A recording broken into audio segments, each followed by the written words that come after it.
ఇక greater Warangal municipal corporation అధికారుల నిర్లక్ష్యంతో నీరు వృధాగా పోతున్నాయని స్థానికులు వాపోయారు. కాకతీయ యూనివర్సిటీ 2వ గేట్ సమీపంలో గేట్ వాల్ లీక్ అయి మంచినీరు వృధాగా పోతున్నా కూడా అధికారులు పట్టించుకోవట్లేదని వారు వాపోయారు. ఇప్పటికైనా అధికారులు స్పందించి ఇక తగు చర్యలు తీసుకోవాలని స్థానికులు డిమాండ్ చేశారు.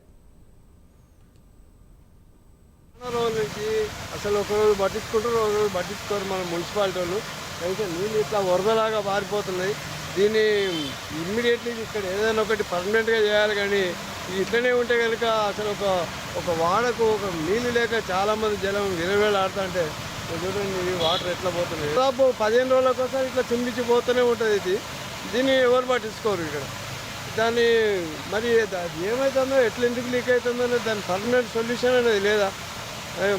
పన్నులు అయితే కావాలి, అది కావాలి. కానీ మరి ప్రజలకు నీళ్ళ సౌకర్యం అనేది కల్పించాలనేటువంటి ఉద్దేశం మరి మన మున్సిపాలిటీ అధికారులు దీన్ని ఇమ్మీడియట్లీ యాక్షన్ తీసుకోవాలని మరీ కోరుతున్నాం.